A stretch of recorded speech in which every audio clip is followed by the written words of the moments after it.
10. That's Spectrum. I'm a 10. Yep.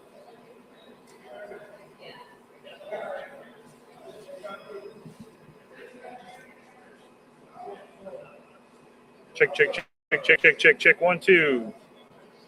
Mic check for Tom Bosco. Check, check, check, check, check, check, check. Everybody good? I'm here today to tell you the snow's over. Go home.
Audio good?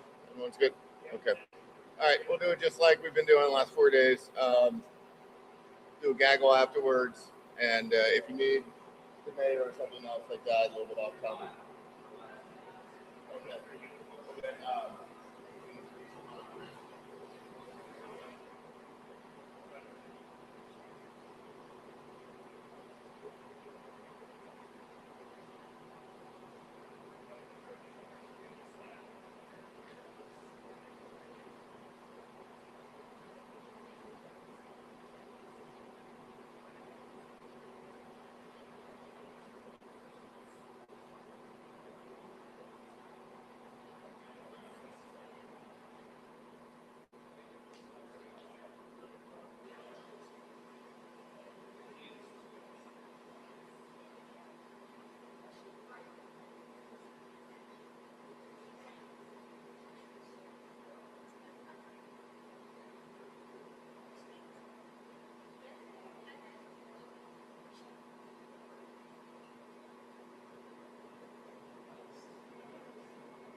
You can move some of your equipment around there.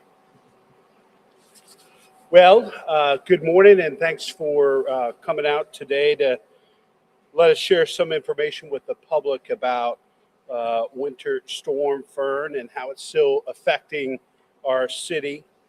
Obviously, the snow has stopped and conditions are improving in some areas, but we're still battling Mother Nature. It's only getting colder out there, and we know that's going to be around for a while. We're going to continue to see continued wind, drifting snow, and extremely cold temperatures for the next few days. So as you all know, we have moved to a level 1 snow emergency. Roads are hazardous and travel requires extreme caution. Just being out on the roads this morning, I saw a number of folks who saw pavement, not realizing that there are also a significant amount of black ice. I also saw, believe it or not, even in today's road conditions, a number of folks on their phones. Put your phones down, folks. It's hazardous. It's more dangerous than normal. I need you to focus on getting to where you and your family need to be safely. Today, our snow warriors are actively servicing. We've hit all of our priority 1 and priority 2 streets. We've made significant progress, and I'll let Scott or the director speak to the impact we're now having in residential areas.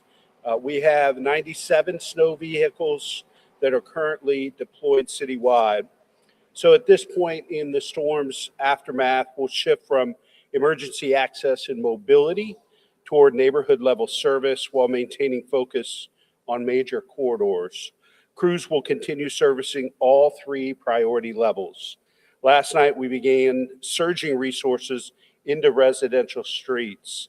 We're paying special attention to arterial roads and now focusing on residential, and we will be going full force there today. Last night, our crews were able to begin trucking snow out of downtown Columbus. As I said, this is a bit unprecedented. We haven't done this since 2008. We were able to do this while putting robust resources into plowing our neighborhood streets, in large part because of a great partnership with the County Engineer Fowler, who is partnering with the city to do that. So we were able to surge into neighborhoods and haul snow out of downtown at the same time. This is really necessary because in the downtown central business district, we had plowed a lot of snow into the middle lanes. We're using dump trucks to truck that snow out of downtown so we can maintain visibility and keep the sidewalks clear, and really appreciate County Engineer Fowler and his team's support. So here's what Columbus residents need to know today. We are not in the clear yet. We ask for patience and caution. Cold temperatures continue to make conditions dangerous, especially for anyone outside for extended periods. The city is coordinating closely with police, fire, hospitals, and emergency responders to provide street access where it's needed most. CODA service continues on its regular weekday schedule, and fares remain waived today. Refuse and recycling could be placed at the curb as normal. We want folks to know that we're continuing to pick up trash and recycling every day. Crews will return if for whatever reason service is delayed. And Rumpke is running a day behind because they did not collect yesterday, although we did collect refuse. And just another reminder, particularly as these temperatures to continue to get colder, the hotline number of the Community Shelter Board, if you run into any of our neighbors who are experiencing homelessness, this is a very, very dangerous time for people to be outside. Please call 614-274-7000. We have cleared space in our warming centers and our shelters. This is a loving and compassionate and caring community. The last thing we want is our neighbors out in these elements and putting themselves at risk. So with that, I'll turn things over for some more detail from Director Scacco and our Chief Snow Warrior, Scott Torba. All right. Thank you, Mayor. And as always, thank you for that support you've been giving us through this entire snowstorm. We are grinding through. I think the big message today is that we are surging, starting last night, into our neighborhoods. So last night into today, we are surging into the neighborhoods. I do want to hit the message one more time with the mayor that the mayor had spoke about with downtown, and reinforce the fact that we are not taking city plows off of the neighborhood streets and putting them into downtown.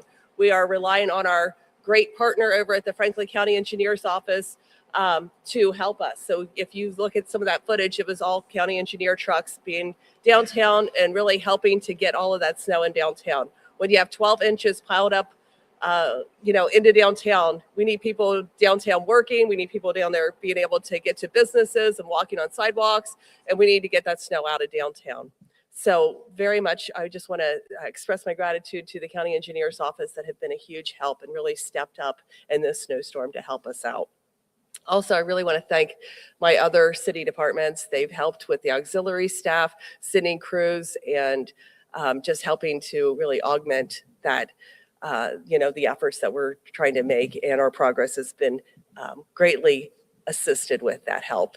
And I want to thank the county engineer's office and everyone who has helped to step up to really help us get through this once in 2 decade storm that we're experiencing.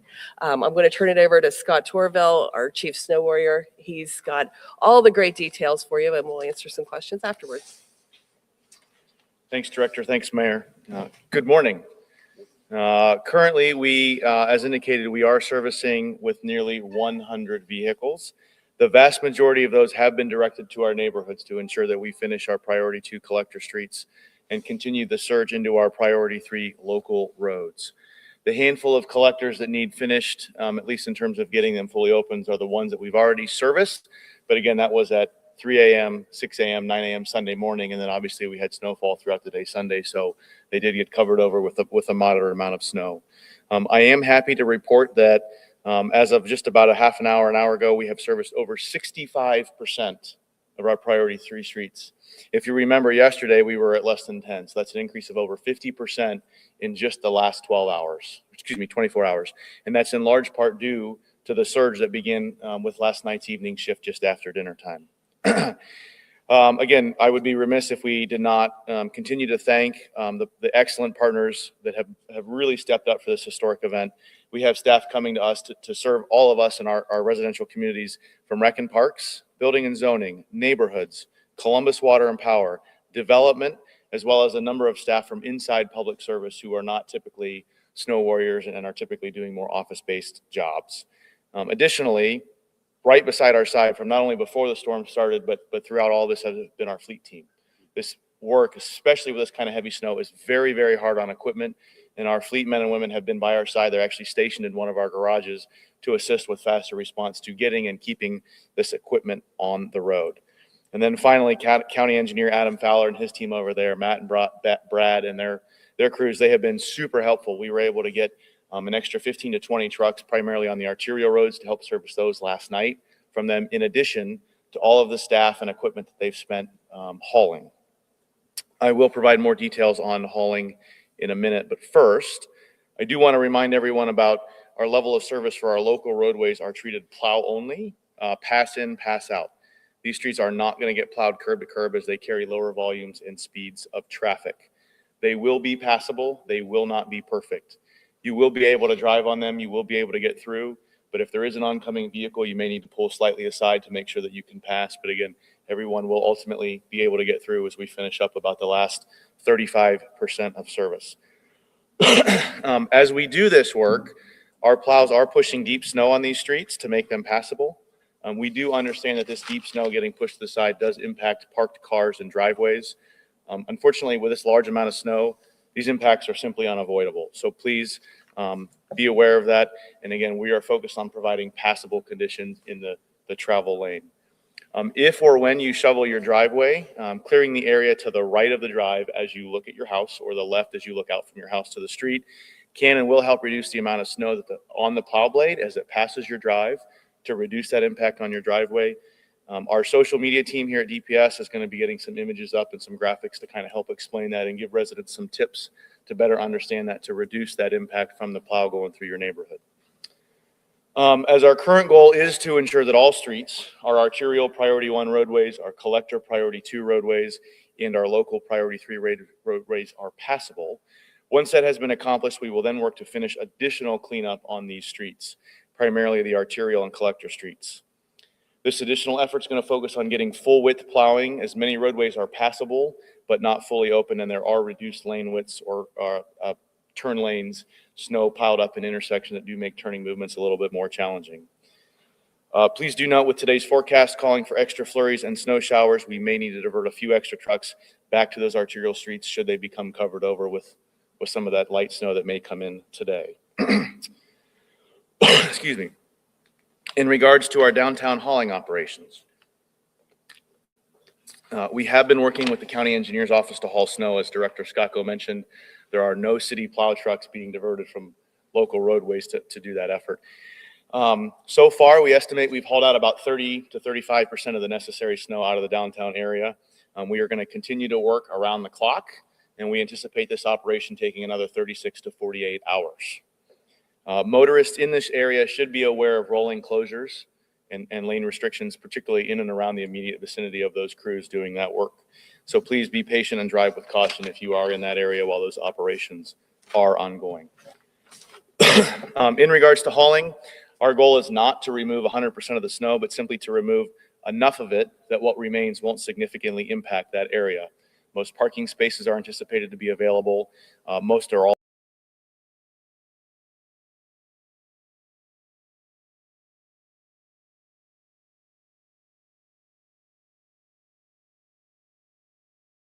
will prevent any significant melting. So the snow is going to be with us for a while.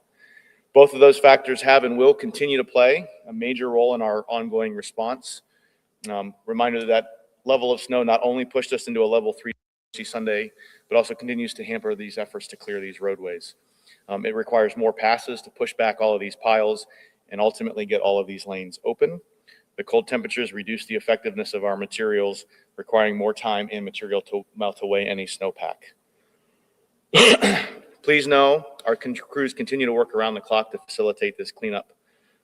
As mentioned, we are going to continue to work on clearing any curb lanes, shoulders, turn lanes, intersections, and other such related roadways to fully restore the functionality of the travel network. Long term, we'll also start to transition into our bike lanes, our protected bike lanes, over the next 3 to 4 to 5 days as we finally get a handle on all the other snow in the roadways. Again, these cold temps are really a concern, and this pushback effort is required because it's not going to melt. We need to be prepared in the event that we do get additional snow before all this melts. At this time, we have moved to a level 1 snow emergency per the Franklin County Sheriff. Side streets remain impacted. Main roads are improving, but conditions are very inconsistent. So if you are out and about, please be aware that you may be on a section of roadway that is good, and then all of a sudden it is snow covered, or there's black ice, or it is slippery, or the lane widths change, or you have to shift or merge. So again, please continue to be aware of that the roadway conditions, they are very passable, but they are also inconsistent. So do drive with caution. Please continue to check on your neighbors, not only with the heavy cold, or excuse me, the heavy snow, but also the extreme cold. Do not shovel or plow snow in the streets. It causes hazards, it impacts our response, it's dangerous, and it's illegal. So when you are shoveling, please keep that snow off the streets. Also, a couple of reminders or points of emphasis, things to be aware of from our friends at the fire department. If there's a fire hydrant near your house, please consider shoveling that out. God forbid there need to be a response. That makes it easier for those men and women to access that hydrant to keep all of us safe. As well as I saw some media yesterday that indicated a reminder to clear out any furnace vents to prevent carbon monoxide poisoning in your home. This deep snow and these high winds can and will cause drifting to block that. So something else is a safety message to be aware of. And then finally, do not crowd the plow. We had another major accident yesterday where one of our plows was struck. That driver is now unable to work due to injury, and that truck is now out of service. So again, please be patient, please be careful. Do not crowd these vehicles, especially as they are on the arterial roadways. They're now going to be working in the turn lanes, pushing those intersections back. So they're going to be making some unusual movements in those intersections. So again, as you come up upon those vehicles, give yourself the extra 5 seconds, take your time, pay attention, and navigate through that area safely. With that, I think that concludes my remarks. I'll turn it back to Director Scacco or the mayor. One more thing. I did want to publicly thank Scott and his entire team. They are giving absolutely everything they have to get these streets safe and passable for the traveling public here in Columbus. And I mean, being in a snowplow for 12 hours is tough.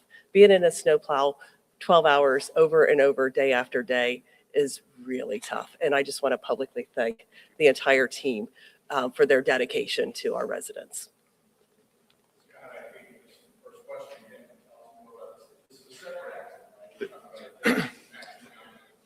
Yes, separate individual driving his plow truck, actually going from one residential area to a different residential area, was on the main road and moving into another lane to make a turn maneuver.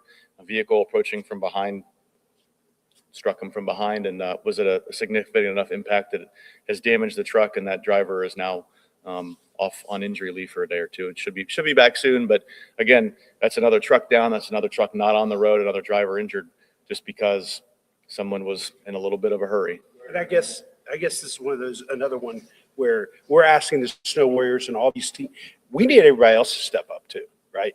And I appreciate everybody's taking the warning and staying home this weekend. They're urging Governor DeWine and myself and others. But folks, we are not out of this. And we need folks to slow down, get off your phones, don't crowd the plow, and you have a role to play in this. I also would encourage, now that this is the second day off for a lot of schools, is to challenge our young people. If you have shovels available, get out in your neighborhoods and go check on your neighbors, particularly your seniors. Help clear their sidewalks, see if they need anything. We are all part of this. We're all part of Team Columbus, but just because the snow has stopped and we're seeing some progress out there, we need drivers to really step up their responsibility, protect our snow warriors, and to make sure that we have as many resources as possible in our neighborhoods clearing those streets. Mayor, how frustrating is it for you to know that 2 of your city employees have been injured trying to keep all of us safe?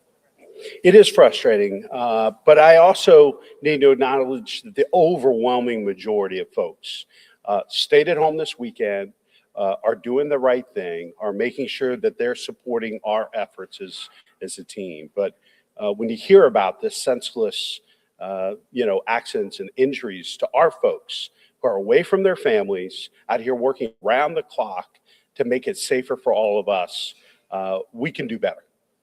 Now that you guys are moving to the residential areas, there are a lot of places that don't have driveways, they don't have food trucking.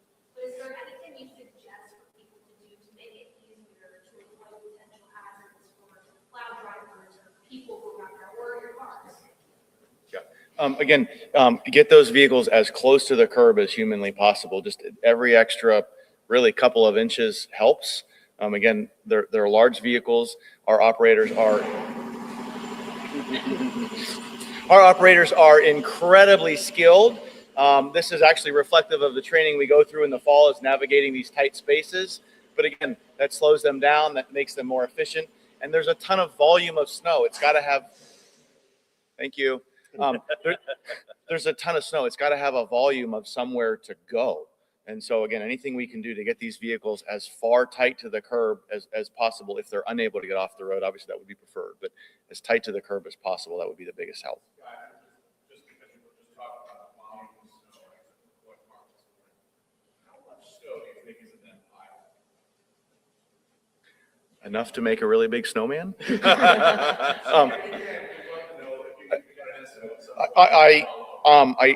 I don't have that information handy. We can make an estimate. And again, I would reiterate that's probably 30 to 35% of what will ultimately be there as we continue to haul out of the downtown. And again, that's just such a critical operation because it's not going to melt. And so we don't know what the weather holds a week and a half, 2 weeks from now. If we have another event, whether it's 2 to 3 inches or more, we've got to have a place to put the snow on the roads. And so in the downtown area, there just isn't that kind of real estate. Maybe we should shoot Frozen 3 there, Tom. What do you think? With these freezing temperatures and it's not going away anytime soon, and what are your concerns moving forward? It just gets that doesn't mean that you shouldn't get heated waters, being careful. So what are your concerns as these temperatures continue to drop? Well, I think the driving conditions, and I've even noticed being on the roads the last couple of days, they change. And in some places you see pavement. And so you think everything is fine and relatively back to normal, but there's a significant amount of ice and black ice in particular is very dangerous. And I think based on having temperatures this low for this long period of time, to Scott and the director's points, a lot of the stuff that we traditionally use isn't as effective when it's this cold for this long period of time. So just continuing, we are under a level 1. People should travel with extreme caution, slow down, and make sure that you're giving yourself plenty of time to get to wherever you need to be.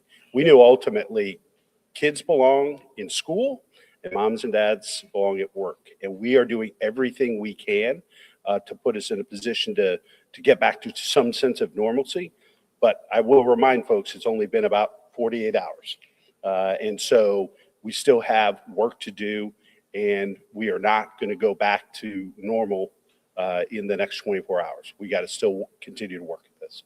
Scott or the mayor, for those cars, I know you mentioned get as close to the curb as possible, but at some point in time, are you going to ask people just to move your cars off the streets so your crews can do the work? Because there's a lot of cars on streets that just completely block the way. There's no way of walking through. Yeah, I mean, anything that anyone can do, as the mayor said, to kind of partner with us. So anything that a resident can do, that our community do, to get those cars off the streets just makes everything easier. Again, our trucks can maneuver better.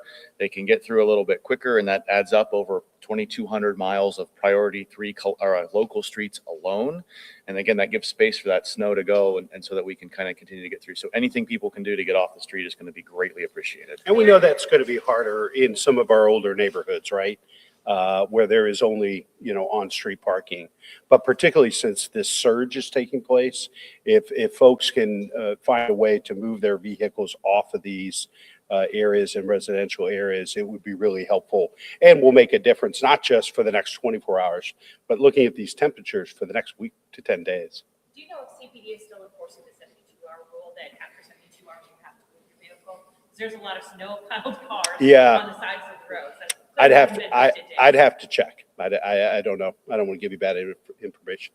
Scott, or whoever can answer this, when do you expect to reach past 100% of all streets, including the tier 3 roads? I would anticipate sometime within the next 24 hours, if not sooner. Again, we anticipate this surge continuing all day today and hopefully overnight. And so it's a little harder to get auxiliary staff overnight, but again, we expect our numbers to remain elevated throughout the next 24 hours. Considering that we did 50% of the priority 3s in just the last 24 hours, but the surge has really only been going on since about 7 or 8 o'clock last night. I don't want to tell you an exact time or tell you it's going to be real soon, but we're really, really confident that over the next 12 to 24 hours, all of those streets will be addressed. And again, it's important to reinforce, Jordan, serviced, not completed, right? So we know that regardless of the priority within the system, it is going to take several passes. And again, passable, not perfect, and we still have a lot of work to do. I think I'll add, residents can look for the blade marks on the sideway. Once cars are on that road and driving and kind of slushing it back up, one way that they can clearly tell that the plow's been there is just kind of looking at the side of the road. There's the plow marks with the blade. So, a lot of times we get those comments, you haven't been on our street, you haven't been on our street. We have. Other people have been on your street too, and they've kind of slushed it back up, but we have been there. You've spoken several times about drivers. Can you just say, how are they doing? It had to have been a long 48 hours for them. So they're all people. They are. Our street maintenance warriors are also some of the toughest sons of guns around, and they're working their tails off. They are true public servants at heart. And so they're tired. But again, they're tough, they're grinders, and we're going to get through this. I'll comment. I'm aware of an auxiliary driver that actually slept in the Coleman building one night so he could make it to work. We have staff members who are getting hotel rooms. We have staff members who are bunking up and staying with friends or family or each other to ensure that they can get back, because all of the counties around here, whether they live in Franklin County or surrounding county, we're under level 3. And so that, to me, that just speaks to the level of dedication that these men and women have to serve our community. We have someone sleeping on an air mattress at the TMC, so. How many city plows are operating at a given time, and how many are not working because of any lack of staff? Our available fleet is probably about 130 trucks. And again, for most of this event, we've had between 90 and 115 trucks out. a little behind the peak curtains operationally, you don't want to put all your trucks out because again, this work is so hard. Now a truck breaks down and now you have someone sitting there. So we always try to keep a couple of spares back so that in the event the truck goes down, we don't have someone just sitting around waiting for whether it's a minor repair or a major repair, right? So the fact that we've regularly had on the low end 85 to 90 trucks out since kickoff on Saturday night through right now, and in many cases 100 or 100 and more, 110, that's a really good number for us. Scott, can you speak to how cold weather does affect the equipment? Yeah, I mean, there's lots. Obviously, it's just harder on the equipment. I'll tell you, your little things like your washer fluid doesn't work as well, and the snow blows up on your windshield. Obviously, it's hard. It freezes to the windshield wipers, and so little things like that. And then the wiper blades get cut, and then you got to pull your truck over for 10 minutes to get a new wiper blade. So just little things like that, just really kind of provide wear and tear on these vehicles. And again, in the short term, it's 10 minutes for one driver, but multiply that for the fact that it just stopped snowing 36 hours ago, yet we've already been working for whatever, 60, 70 hours. It kind of adds up.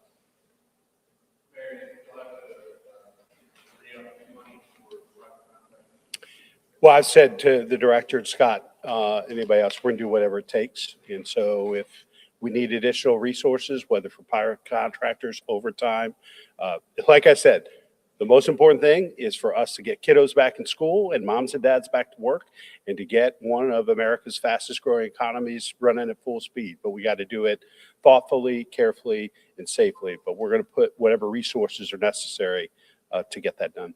Speaking of schools, I got asked the same question about the last few days in a row. Have you talked to Dr. Chapman this morning? Not today, but we talk just about every day.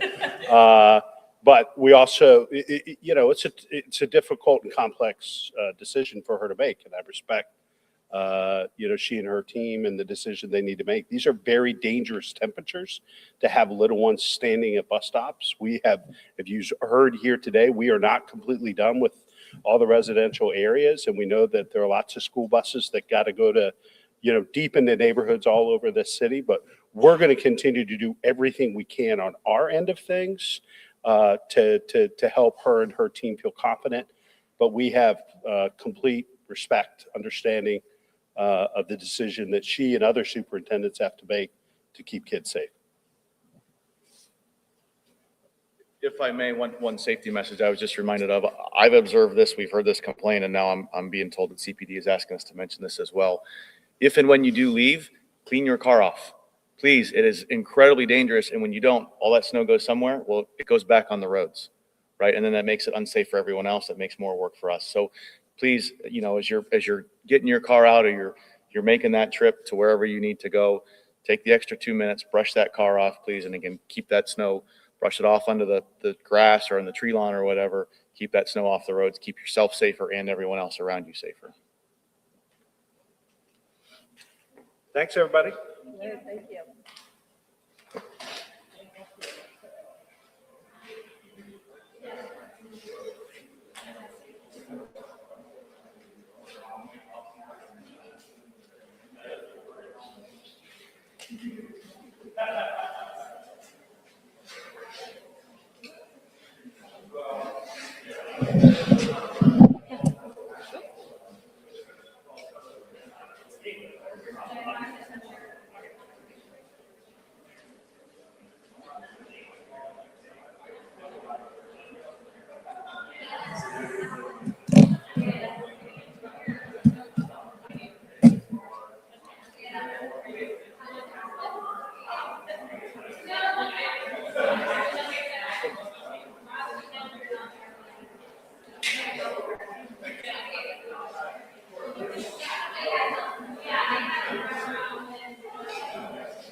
Grab my mic. Grab my mic. It's in your hands.